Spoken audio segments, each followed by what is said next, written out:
பிதாவாகிய தேவனுக்கு மகிமை உண்டாவதாக, குமாரனாகிய தேவனுக்கு மகிமை உண்டாவதாக, பரிசுத்த ஆவியானவராகிய தெய்வத்திற்கு மகிமை உண்டாவதாக. இந்த நல்ல வாய்ப்பை இந்த நாளில் கொடுத்து ஜே மீடியாவுக்கு என்னுடைய வாழ்த்துதலையும் மனமார்ந்த நன்றிகளையும் தெரிவித்துக் கொள்கிறேன். என்னுடைய பெயர் கே சுரேஷ்.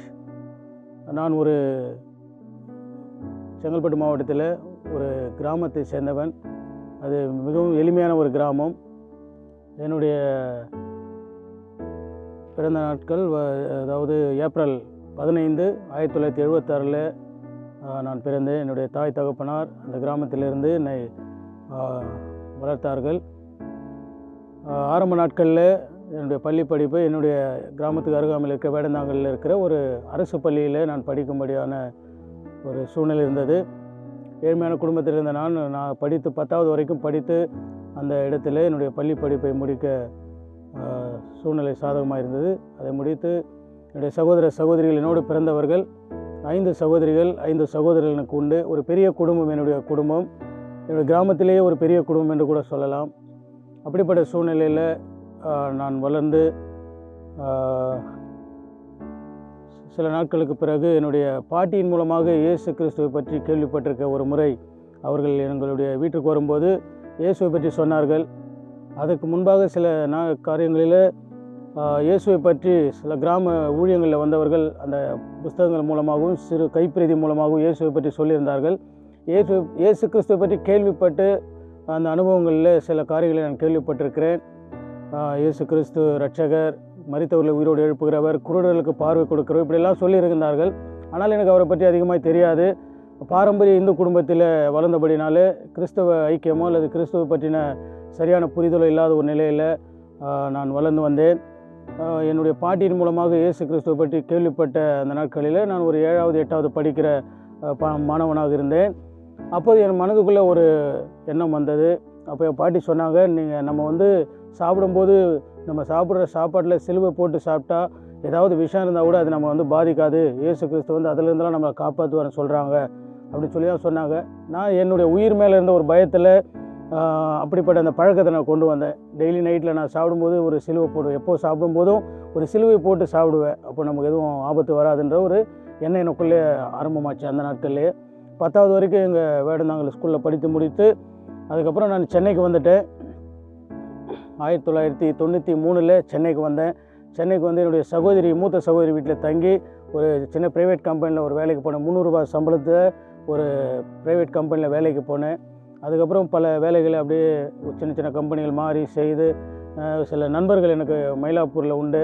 நாங்கள் எப்போவுமே ஃப்ரெண்டுங்க போகும்போது அதாவது குடிக்கிற பழக்கம், பீடி சிகரெட் பிடிக்கிற பழக்கம் இதெல்லாம் இருந்தது. அப்படிப்பட்ட சூழ்நிலையில் நான் வளர்ந்து வேலைகளை செய்து கொண்டு வந்தேன். ஒரு நாள் எனக்கு அடிக்கடி வேலை இல்லாமல் போயிடும்.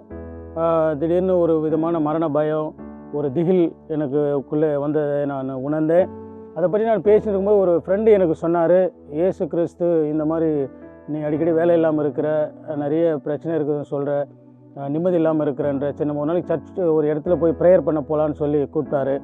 அதனால் நான் அவர் கூட நண்பர் கூப்பிட்றாருன்னு சொல்லி ஒரு இடத்துக்கு ப்ரேயர் பண்ணுறதுக்கு போனேன். அங்கே இயேசு கிறிஸ்துவை பற்றி சொன்னாங்க. இயேசு நம்முடைய பாவங்களை மன்னிக்கிறாரு, நம்முடைய பாவங்கள் அக்கிரமங்கள் மீறுதல்களுக்காக தான் இயேசு இந்த பூமியில் வந்தார், நமக்காக தான் கல்வாரி சிலுவையில் மரித்தார், அவருடைய ரத்தத்தினால தான் நமக்கு பாவ மன்னிப்பாகி விடுதலை இருக்குதுன்னு சொல்லி சொன்னாங்க. அப்போது ஒரு சின்ன ஜெபம் பண்ணலாம், நான் சொல்கிறத திரும்ப சொல்லுங்கன்னு சொல்லி ஒரு காரியத்தை சொன்னாங்க. நான் அவங்க சொன்னதுக்காக நான் திரும்ப சொன்னேன், இயேசுவே என் பாவங்களை மன்னியும், என் உள்ளத்தில் வாரும், நானும் என்னோட இரட்சகராக என் தகப்பனாக ஏற்றுக்கொள்கிறேன், என் பாவ வாழ்க்கையை மாற்றி எனக்கு ஒரு நல்ல வாழ்க்கையை கொடுங்கன்னு சொல்லி ஒரு சின்ன வேண்டுதல் பண்ணேன். அந்த நாளில் ஆண்டவர் என்னுடைய வாழ்க்கையை சந்தித்தார். நான் சொல்கிற இந்த விஷயம் 2000 வருஷத்தில் நடந்தது. 1999 அல்லது 2000 வருஷனுடைய அந்த ஆரம்ப நாட்களில் நடந்த ஒரு சம்பவம் இது. அப்போ இயேசு கிறிஸ்து என்னுடைய வாழ்க்கையில் வந்தார். நான் ஒரு நாள் அந்த சபைக்கு ஒரு நாள் நைட் ப்ரேயருக்கு போனேன். அந்த நைட் ப்ரேயருக்கு போகும்போது நானும் என்னுடைய நண்பரும் போய் டீ கடையில் டீ சாப்பிட்டு பேசியிருக்கும்போது அப்போது அந்த சிகரெட் அடிக்கிற பழக்கம் இருந்தது. அப்போ அவன் டீ சாப்பிட்டு சிகரெட் பிடிக்கும்போது அவன் சொன்னான், சர்ச்சு உள்ளே போகிறோம், இப்போ போய் நீ சிகரெட்லாம் பிடிக்கிறீ அப்படின்னு சொன்னான். அப்போ நான் சொன்னேன், இயேசுநாதர் இதெல்லாம் கண்டுக்க மாட்டார் அப்படின்னு சொல்லி விளையாட்டாக நாங்கள் சிரித்து பேசிவிட்டு அந்த ஆலயத்துக்குள்ளே போனேன். அந்த சர்ச்சு சின்னமலை ஏஜி சர்ச்சு. அந்த சர்ச்சுக்குள்ளே போய் நைட் ப்ரேயர் அட்டன் பண்ண பிறகு பார்த்திங்கன்னா எனக்கு என்னுடைய வாழ்க்கையில் ஒரு பெரிய மாற்றம் வந்தது. இயேசு கிறிஸ்து ஒரு விடுதலை கொடுத்ததை நான் உணர்ந்தேன். கிட்டத்தட்ட இந்த 25 வருஷம் இப்போது இந்த 25 வருஷமாக அந்த என் பக்கத்தில் ஒருத்தர் நின்று சிகரெட் பிடிச்சா கூட அந்த சிகரெட் ஸ்மெல் எனக்கு பிடிக்காத அளவுக்கு ஆண்டவர் மாற்றிட்டார். குடிப்பழக்கம், மற்ற தேவையில்லாத ஸ்நேகம், அந்த நண்பர்கள்லாம் கட்டாயிட்டாங்க. எல்லா விதமான பாவ காரியத்திலேருந்து இயேசு எனக்கு விடுதலை கொடுத்தாரு. அந்த அவருடைய ரட்சிப்பை நான் பெற்றுக்கொள்ள ஆண்டவர் கிருபை செஞ்சார். 2000 வருஷத்தில் நான் மனம் திரும்பி மூழ்கி ஞானஸ்நானம் எடுத்து ஆண்டவர் பிள்ளையாக மாறி அப்படியே சபை ஆராதனையில் கலந்து கொண்டு வந்தேன். அடிக்கடி சபைக்கு போவேன், சத்தியத்தை கேட்பேன். அப்படி கொஞ்சமாக வேத வசனத்தில் வளர்ந்து வர கடவுள் வந்து உதவி செஞ்சார். அப்புறம் பார்த்திங்கன்னா 2004 எனக்கு திருமணம் நடந்தது. நாங்கள் எந்த விதமான அதாவது அந்த டேட் பார்க்குறது, ஜாதகம் பார்க்குறது, பெயர் ராசி அந்த விஷயங்கள்லாம் எதுவுமே பார்க்காம டைரெக்டாகவே நாங்கள் சர்ச்சில் என்றைக்கு எங்களுக்கு திருமண நாள் டேட் கிடைச்சதோ அந்த நாளில் நான் திருமணம் செய்ய ஆண்டவர் உதவி செஞ்சார். அரேஞ்ச் மேரேஜ் தான். அப்பா அம்மா வீட்டில் பார்த்து வச்ச என்னுடைய மனைவி பெயர் பத்மா. 2004 மார்ச் 11ஆம் தேதி எங்களுடைய திருமணம் புதுவாழ்வு யூஜி சபையில் சின்னமலையில் நடந்தது. அதுக்கு பிறகு எனக்கு 2 பிள்ளைகள் இருக்கிறாங்க. பையன் சாலமன் சுரேஷ் 2005 பையன் பிறந்தான். 2008 மகள் 2வது பெண் குழந்தை ஸ்வேதா பிறந்தாள். இப்போ நான் ஆண்டவர் நல்ல ஒரு குடும்பத்தை கொடுத்து நாங்கள் அப்படியே மகிழ்ச்சியாக வாழ்ந்து கொண்டு வந்தோம். ஆனால் இடையில் கொஞ்சம் சூழ்நிலை காரணமாக நான் சர்ச்சு ஐக்கியத்தை விட்டு கொஞ்சம் பின்மாற்றத்தில் அப்படியே போயிட்டேன். கடவுளை விட்டுட்டு சர்ச்சுக்கு வருவேன். ஆனால் பக்தி விஷயத்தில் ரொம்ப கொஞ்சம் கவனக்குறைவாக சில வேலைகளை நான் செஞ்சுட்டு அப்படியே விலகி போகிற மாதிரி உணர்ந்தேன். அதுக்கப்புறம் பார்த்திங்கன்னா ஆண்டவருடைய பெரிதான கிருபையினால் நான் சர்ச்சு விஷயங்களில் கொஞ்சம் ஈடுபட ஆண்டவர் திரும்ப உதவி செஞ்சார்.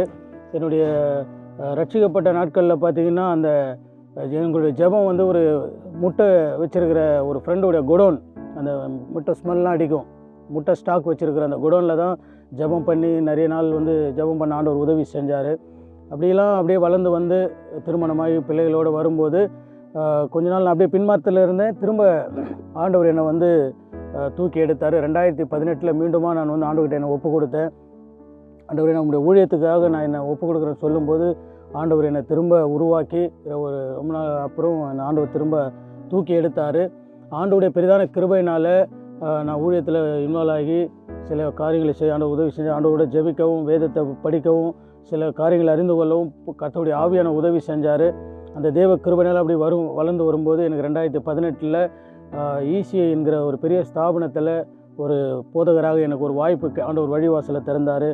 அது மூலமாக கிட்டத்தட்ட ஒரு 7-8 வருஷங்களாக ECI இந்திய சுவிசேஷ திருச்சபையினுடைய ஊழியங்களில் சபை போதகராக பணியாற்றவும், ஜனங்களுக்கு இயேசு கிறிஸ்துவின் அன்பை பற்றி சொல்லவும் ஆண்டவர் கிருபை பாராட்டி வருகிறார். என்னுடைய கடந்த கால வாழ்க்கையில் எத்தனையோ பாவ காரியங்களை செஞ்சுருந்தாலும் இயேசு கிறிஸ்து என்னை எல்லாவற்றிலிருந்து விடுதலையாக்கி அவருடைய பிள்ளையாய் மாற்றி இந்த கனமான ஊழியத்தை என்னை நம்பி கொடுத்துருக்கிறாரு. அதெல்லாம் நினைக்கும் போது அதாவது இத்தனை நன்மைகள் செய்த அந்த ஆண்டவருக்கு நன்றி சொல்வதற்கு எத்தனை விதமான சூழ்நிலைகள் நாவுகள் இருந்தாலும் அது போதாதுன்னு வசனம் சொல்கிறது போல் ஒவ்வொரு நாளும் ஆண்டவர் நன்மைகளை செய்கிறாரு. அவருடைய கிருபையினால் நடத்தி கொண்டு வருகிறாரு. பல பேருக்கு போய் இயேசு கிறிஸ்து அன்பை பற்றி சொல்லவும், அவர்களுக்காக ஜெபிக்கவும் ஆண்டவர் உதவி செஞ்சுருக்கிறாரு. ஒரு சில ஆத்துமக்களுக்கு இயேசுவை பற்றி சொல்லி அவர்களுக்கு மன திரும்பலை கொடுக்கவும், சபையில் அவர்கள் ஞானஸ்நானம் கொடுத்து கிறிஸ்துவின் அன்பில் நடத்தவும் கர்த்தருடைய ஆவியானவர் கிருபை பலனை கொடுத்து நடத்தி கொண்டு வருகிறார். என்னுடைய பிள்ளை என்னுடைய மகன் இப்பொழுது காலேஜ் ஃபைனல் இயர் படிக்கிறாரு. ஆண்டவருடைய கிருபையினால் என்னுடைய மகள் +2 படித்து கொண்டு இருக்கிறாங்க. என்னுடைய மனைவி ஒரு சின்ன கம்பெனியில் ஒரு வேலைக்கு, ப்ரைவேட் கம்பெனியில் வேலைக்கு போயிட்டு வராங்க. சந்தோஷமாக இருக்கிறோம். ஆண்டவர் எங்களுடைய அனுதின தேவைகளை சந்திக்கிறாரு, எங்களுடைய குறைவுகளை நிறைவாக்குறாரு, மற்றவர்களுக்கும் எங்களை ஆசீர்வாதமாக வச்சுருக்கிறாரு. நாங்கள் அனைவருக்கு இயேசுவை பற்றி சொல்ல குடும்பமாக நாங்கள் ஆண்டவருக்காக ஊழியம் செய்கிறோம். எங்களுடைய பகுதிகளில் ஆண்டவருடைய நாமத்தில் மகிமையாக ஊழியம் செய்ய தேவன் கிருபை பாராட்டி இருக்கிறாரு. இந்த நல்ல தெய்வத்தினுடைய அன்பை நாங்கள் அதிகமாக ருசித்து பார்க்க கர்த்தர் உதவி செய்கிறார். ஒவ்வொரு நாளும் ஆண்டவரோடு இருக்கிற அந்த ஐக்கியத்தில் சில புதிய காரியங்களை பெற்றுக்கொள்ள ஆண்டவர் உதவி செய்கிறாரு. ஆண்டவர் மகிமையாக பெரிய காரியங்களை செய்வதற்கு இன்னும் தகுதிப்படுத்துவார் என்று நான் விசுவாசிக்கிறேன். கர்த்தருடைய நாமம் மகிமைப்படுவதாக. தொடர்ந்து நீங்கள் ஜெபித்துக் கொள்ளுங்கள். கர்த்தர் உங்களை ஆசீர்வதிப்பாராக. ஆமென்.